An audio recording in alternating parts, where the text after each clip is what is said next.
Rockefeller here with SunTrust Mortgage. You know, I've been with SunTrust Mortgage for almost 16 years.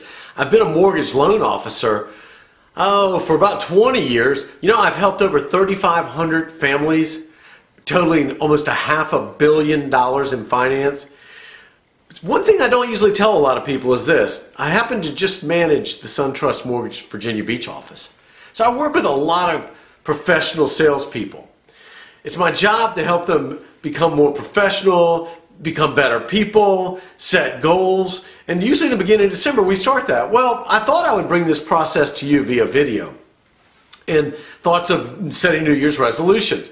So I ask, how many times have you ever decided to set a New Year's resolution? I know the answer, and it's every year.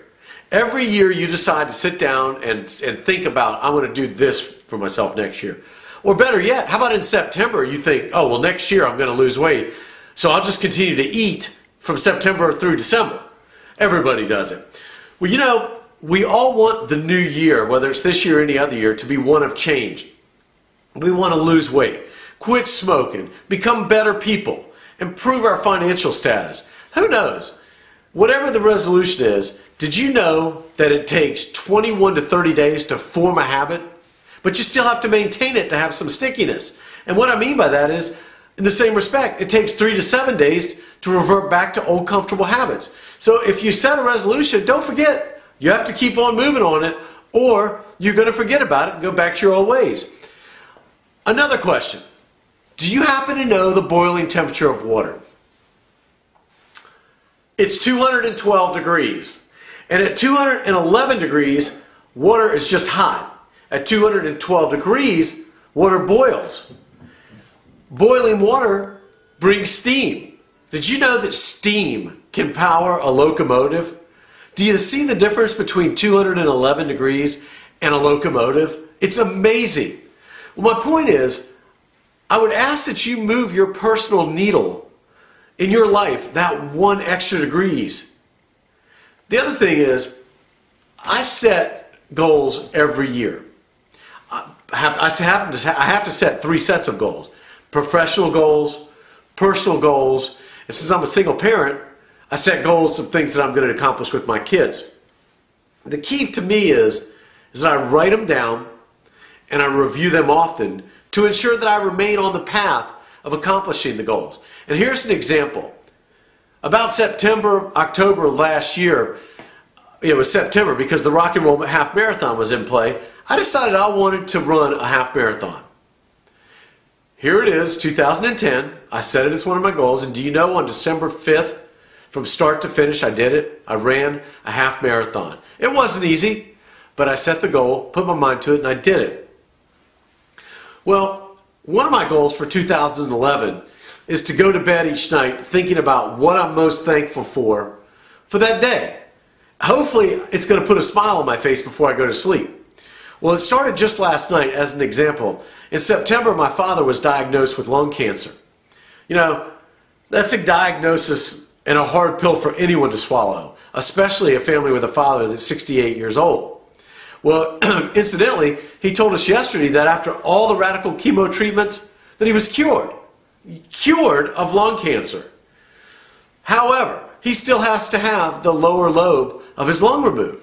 Well, if that's the worst that it's going to be now that he's lost all his hair, the hair will grow back, he'll get the lung removed, but he's a cancer survivor. I know for that, last night when I went to bed, I thought and said a little prayer about how thankful I was. I went to bed with a smile, and I woke up with a smile. You know, most people set New Year's resolutions just before midnight on New Year's Eve. Come on. You mean to tell me that you think you're going to change your life a few seconds before midnight? And it's going to work for you? Well, the only way that's going to happen is if you buy a lottery ticket and you just happen to have the right numbers. When they do that, they wake up the next morning with the best intentions. And did you know that the average person forgets about it in 3 days? And if you don't believe me, go to the gym January 1st and look how busy it is. Go on the 2nd and see that it slowed down a little bit. Go on the 3rd and the 4th, and you're going to see a significant decrease in people because they don't want to take the time to form that habit. It takes 21 to 30 days. And like anything, if it were easy, everybody'd be doing it. Well, finally, I say this. Take a minute. Sit down alone and write down your goals. Personally, the way I do it, I go down to the beach, I sit on a bench. Sometimes it's cold, sometimes it's raining, but I've been doing it for 20 years. And I just let my thoughts go and I just start writing.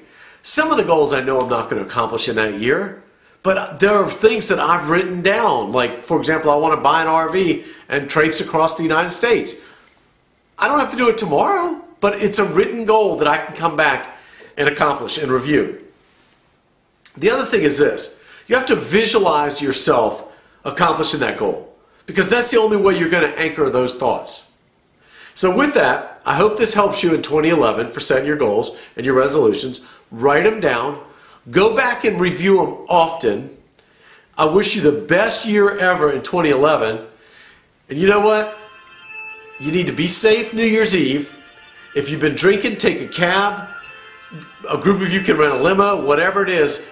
Be safe, because that's not a New Year's resolution to get bailed out of jail. And think to yourself, what will your 2011 look like on January 1st of 2011? And when you look back on it, January 1st of 2012, what will 2011 have looked like in your life? Did you accomplish your goals? Have a great and happy New Year. Thank you.